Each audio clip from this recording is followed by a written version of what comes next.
Hello and welcome back to my YouTube channel. This month I've been talking about adaptations of books into movies or TV series, and as sort of a transition video from this month's theme into next month's, I'm going to talk about adaptations of the character Dr. Watson from Sherlock Holmes. Next month I'm going to be talking about the Sherlock Holmes stories in various ways, different adaptations of them, the original stories, just a lot of my thoughts in general. And I wanted to start that off by talking about Dr. Watson because I think that he's actually a really important character to the Sherlock Holmes stories and is often portrayed very differently in different adaptations. So let's talk about it. The character of Dr. Watson is pretty well known, but just as a brief overview, he is Sherlock Holmes' close friend, sometimes his roommate, and goes on various crime-solving adventures with him. The Watson character is also an archetype in the mystery genre of basically the person that tags along after the detective, asking questions and having things explained to them, and we'll talk a little bit about that later on, but really what I'm focused on here is the actual character of Dr. Watson from Sherlock Holmes. In the original stories, Dr. Watson was pretty much an average person. He was actually not unintelligent, which goes against the stereotype of the Watson character. He was educated, he became a doctor, he had some common sense, and was usually at least capable and competent enough that Holmes wanted him around.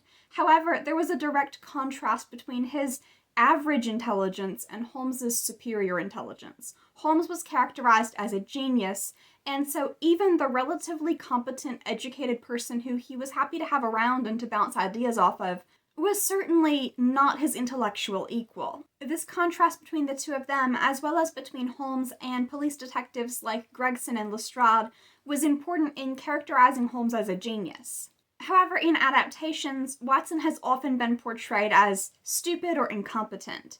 Particularly in the movie series with Nigel Bruce as Watson, that's kind of what he was known for, being kind of buffoonish and really downplaying his intelligence to the point where one wonders, why does Holmes tolerate this guy? The movie series that I referenced aired from 1939 to the 1940s, but there were other things in the early 20th century as well that indicate the perception of Watson going more in the direction of incompetence as opposed to average intelligence. For example, in the 10 Commandments of Detective Fiction by Ronald Knox, number 9 is this: "The stupid friend of the detective, the Watson, must not conceal any thoughts which pass through his mind.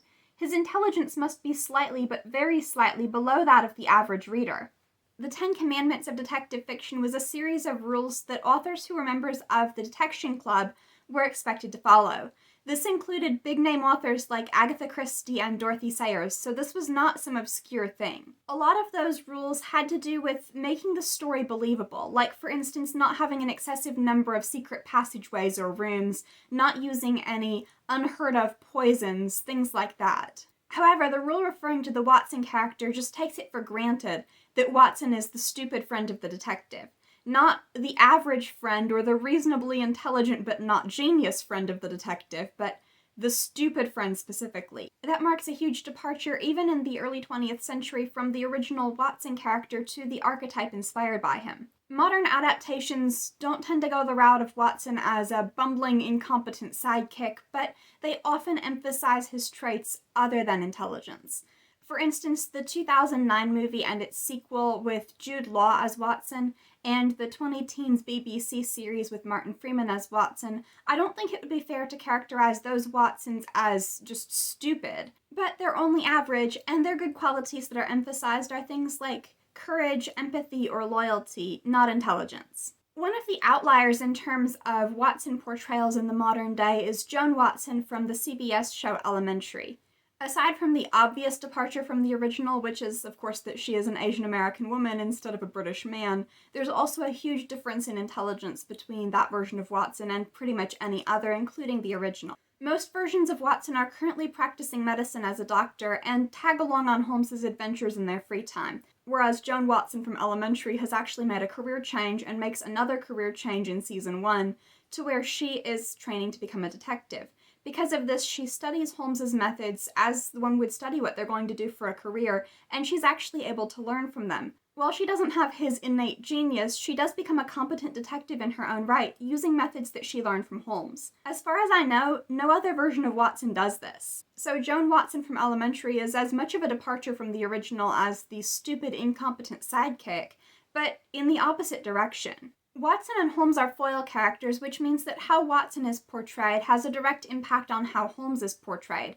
The contrast between them means that a change in one changes the perception of the other, even if nothing is changed about that character. In the original and works that stick closely to that portrayal, Holmes's deductive abilities come across as a true mark of genius. Even a well-educated man like Watson just can't keep up with him, let alone all the other really incompetent people they encounter along the way. On the other hand, if Watson is comically stupid, then it makes Holmes, in my opinion, look more like a big fish in a small pond. He's surrounded by idiots, so of course he looks like a genius, but we don't really know what he would look like in contrast to an actual intelligent person, even if only one of normal intelligence. On the other hand, portraying Watson as being able to learn from Holmes's methods and apply them herself in Elementary does kind of make it seem like, well, what he does comes naturally to him, it's not uniquely his. Personally, I tend to prefer competent versions of Watson. I'm not a big fan of Watson as the bumbling sidekick who just can't get anything right. I feel like that downplays the story, downplays Holmes's intelligence, does a disservice to their roles as foils. So my preference is definitely for a version of Watson who you can at least understand why Sherlock Holmes would want him around. Anyway, I hope that you enjoyed this video. Next month I'm going to be talking all about Sherlock Holmes, so stay tuned for that, and if you want to be sure to catch those videos, be sure to subscribe. I post new videos every Monday and Thursday.